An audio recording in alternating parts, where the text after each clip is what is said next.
my body was being attacked from my extremities. My arms turned black and my legs turned black. My ears, the end of my nose, my lips had all started to turn black.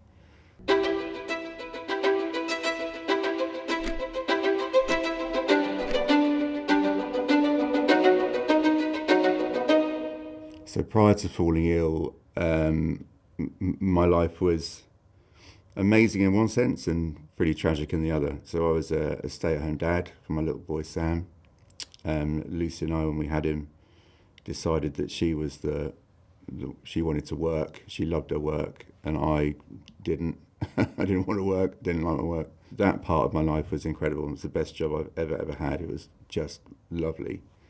And then we had 2 restaurants at that point, or a pub in the countryside and a restaurant. So I was in charge of the one in the countryside, but I was a heavy drinker / alcoholic in reality. My unit intake was massive, absolutely huge. I was drunk all day, pretty much all day, every day, while I was still looking after this, 2.5-year-old. And I caught what I thought was just a man flu, really. Slight cough, snivels. It got worse, and then it turned into hot and cold sweats, no appetite, didn't drink. It felt terrible, really rough. And then I took to my bed for a couple of days, and then after about 2 weeks, I went to the loo in the middle of the night, and there was blood in my urine. So we knew then that something was seriously wrong. And then the following morning, I woke up semi-conscious. Lucy had gone to open up our other restaurant, so I was in the pub on my own. Luckily, my son was staying at my parents' the night before, so he wasn't there. I remember trying to put jeans on, couldn't do it. I remember trying to button a shirt, but couldn't do it. And just didn't really know who I was, where I was. And then I remember a knock on the back door. So I staggered out from my bedroom and just almost like fell downstairs, really, on my arse, really. Got to the bottom of the stairs and then made it to the back door. And I somehow still had the function to turn the key to unlock it. And when I opened the door, there was Lucy, my other half, and my stepdad looking at me, and their faces were they were horrified, and my skin was turning purple. My eyes were popping out of my head. I was in a complete mess. I was shutting down. What was happening to you? So I contracted something called strep A. Now, it's not very well known in the UK, but in America, everyone gets strep throat. So they're more attuned to it over there. But over here, when we were told I had strep A, we didn't really know what it meant. But the strep led to toxic shock syndrome, septicemia, necrotizing fasciitis. At that point, when I got the man flu, which is probably all it was initially, for whatever reason, my immune system was incredibly low and couldn't be bothered to fight off the incoming infection. So prior to me turning up in Winchester, I think they had 6 cases of strep A, or 7, I think, including me, and I think I was the only one to make it out alive. And basically, all my body was being attacked from my extremities by the strep, and all strep wants to do is destroy what's in its path to get to my heart to kill me. And hence why my arms turned black and my legs turned black. My ears, the end of my nose, my lips had all started to turn black. So in the course of probably 7 or 8 days, my body was in a complete state of disarray. I was being kept alive by a huge amount of steroids and drugs. And they said to Lucy and my mother, who'd arrived in hospital on the 3rd day, that your son, your partner, isn't going to survive. He's more than likely going to die. You need to go away this evening, and we'll wake him in the morning, but prepare to say your final goodbyes. And I woke the following morning, looking around, thinking, where the hell am I? What's gone on? How did you feel, though? What was going through your mind? I think when I arrived in Salisbury, again, we didn't know what was happening. really, until I met my plastic surgeon, who is this beautiful woman who just wafted into my room and said, "Oh, how are you?" I said, "Oh, I'm great. How are you?" And she said, "You're not very well, and I think we'll certainly amputate your left arm above the elbow. We'll amputate your feet. We may keep your ankles, but the chances are you'll lose your feet and ankle on both legs. Your right arm, we think we can save it. It's pioneering surgery, but we think it can work. And you'll almost certainly undergo facial reconstruction at some point of the process." And then she was gone out my room, and I was there on my own. Lucy wasn't there.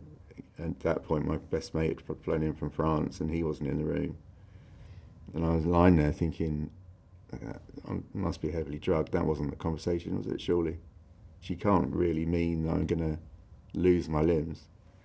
And I freaked out. I went mad. I thought I did. In reality, I could barely move. But in my mind, I'm going nuts. I want to escape. I want to get away. I don't want that lady, as beautiful as she is, to start attacking me with knives and cut my limbs off.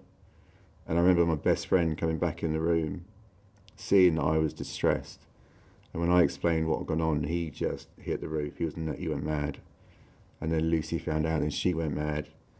But it was just the raw emotion of it all for all of us was incredible. But at that moment, when you're told that, you're probably going to lose everything, it was horrifying, absolutely horrifying. How many surgeries have you been through, all in all? I don't know the number of surgeries. I think it's about 130 hours now of surgical procedures in Salisbury alone. Winchester, I don't know. I don't know, 140, 150 hours maybe. Both legs going above the knee, left arm above the elbow, and my right arm below the elbow. And then more surgeries with skin grafts. My left shoulder is rebuilt around my right arm. My right shoulder is pretty much most of the skin on my face. All the skin on my back is on my legs. And skin grafts have been moved here, there and everywhere.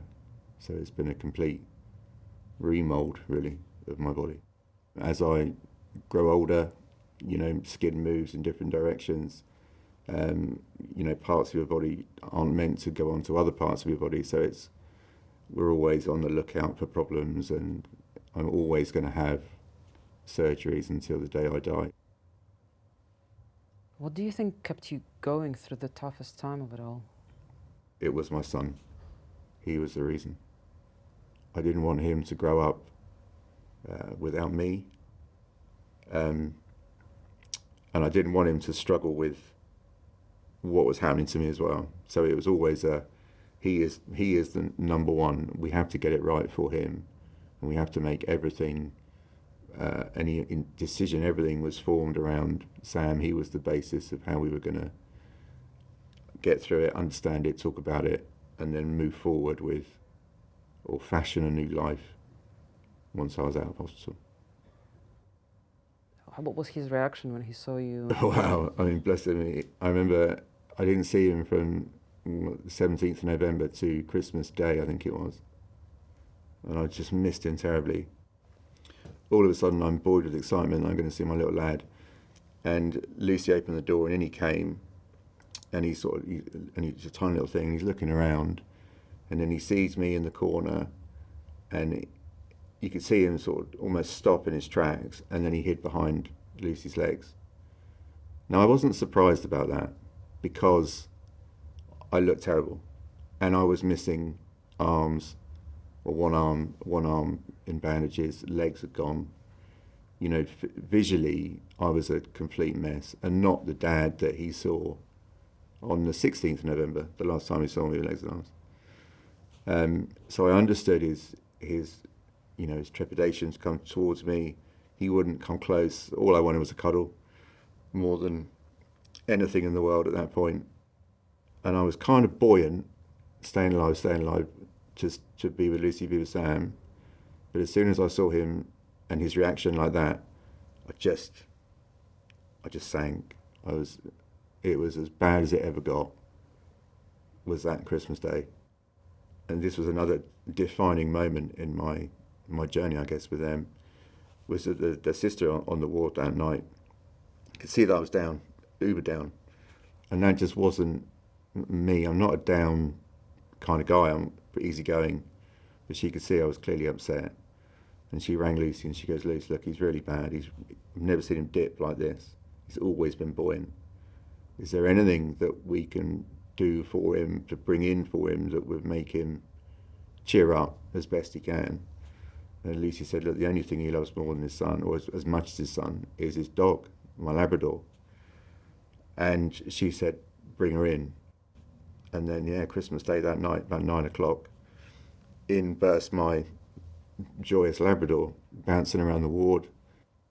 Everything that was lacking really in that huge cavernous room full of people that were predominantly on their deathbed, really.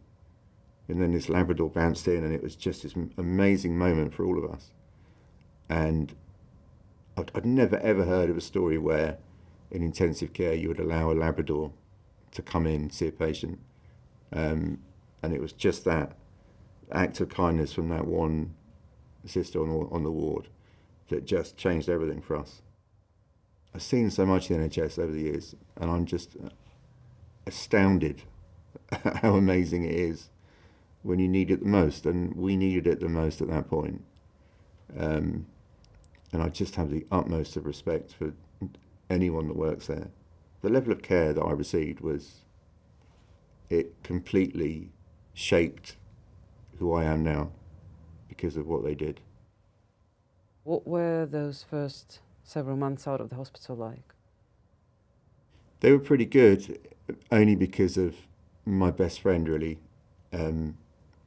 So when it came to leaving Salisbury, and I was putting in all the effort on the rehab, so I was doing my sit-ups, I was doing all the kind of yoga, Pilates exercises that I was given by the rehab team.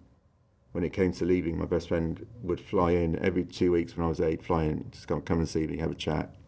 He lived in Courchevel, still does, bless him, living the dream in the mountains. And he was so happy out there. And he came in for the last weekend of my stay, and he said, look, why are you worrying about going home? You know, going home is going to be great, right? Surely you must be itching to get out. And I said, well, I am, but, you know, I don't want Lucy to feel that she's going to have to be my carer for a period of time. I don't want my son to think that I can't do anything. You know, what's Dad doing? Sat on the sofa, just doing nothing. And I said, I can't eat, I can't go to the loo. And the more I talked about it, the worse I got more stressed about it. And he's like, whoa, hold on, you don't need to worry about that sort of thing. And I said, yeah, but I have to worry about it because the impact is on them, you know, and I don't want to be that negative impact. And he said, no, you don't understand, I've given up my job in Courchevel and I'm going to move in with you guys and, you know, we'll figure it out. You know, what you need, how you eat, how you drink, how we get around. You know, we don't want you to worry about that sort of thing. So he gave up 6 months of his life to live with me and Lucy and Sam and the Labrador. And he made it doable, really. You know, we learned to put straps around my arm to slide a fork into position. We learned to adapt Tommy Tippy, kids drinking cups that I could drink. We learned ways to go to the loo that I didn't need assistance. I learned how to put my clothes on without assistance. Yeah, I wouldn't be sat here now talking to you guys if I hadn't had that 6 months with him. So what would you say is the one thing which you miss most? Hitting the golf ball. I used to love playing golf. Love it. It's such a lazy man sport. That was my sport. Everything else in my life has found its way back, or to a point. I mean, to be honest, I do probably 100 times more than I used to do, but I still haven't been able to hit a golf ball, not properly.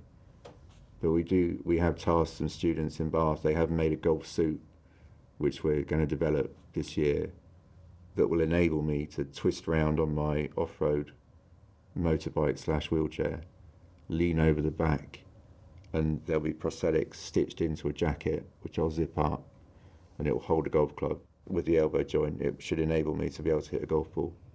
So hopefully this year will be the first time that I've hit a golf ball in 8.5 years. And that moment alone will be magic. You know, I just assume that people like me would want to be involved in these projects and want to help the students to come up with these great ideas.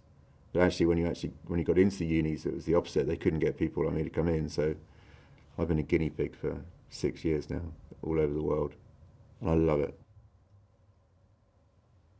That kind of leads me on to the question which I want to ask you about what you do now. So what I do now, it's a massive list, really. I'm a public speaker. I have a public speaking company. I've been very fortunate to speak all over the world about resilience, limb loss, learning to come to terms with it. We have the Alex Lewis Trust, which is a trust fund that was set up for me. I'm a director of something called the Wild Wheelchairs Project, which a couple of years ago we took a university-built hand cycle, four-wheeled hand cycle, with a solar panel roof and a battery pack behind it, and we cycled up Ethiopia's highest mountain.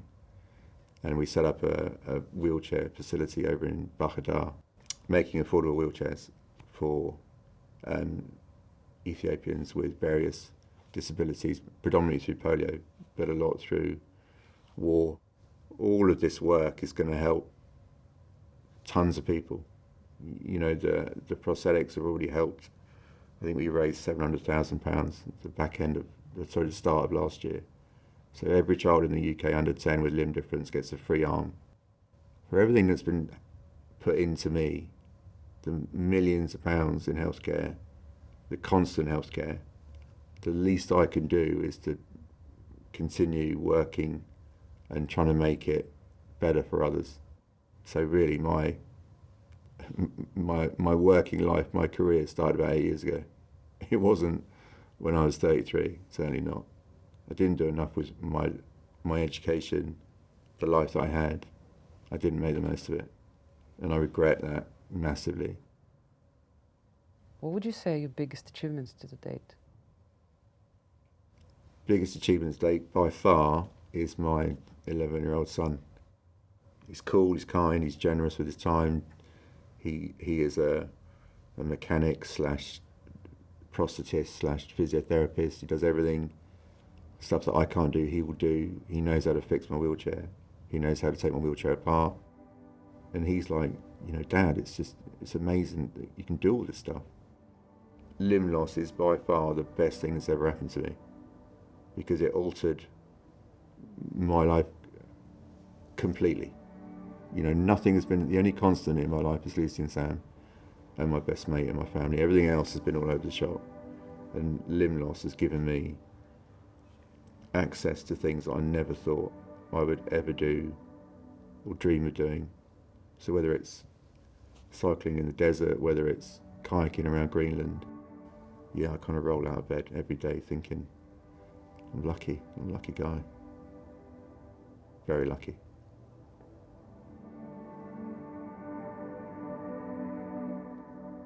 I got onto the left-hand wing, clambering over that door lip, and then I stood onto the wing and was able to stand on the wing momentarily. I jumped, I would estimate at a height of about 15 feet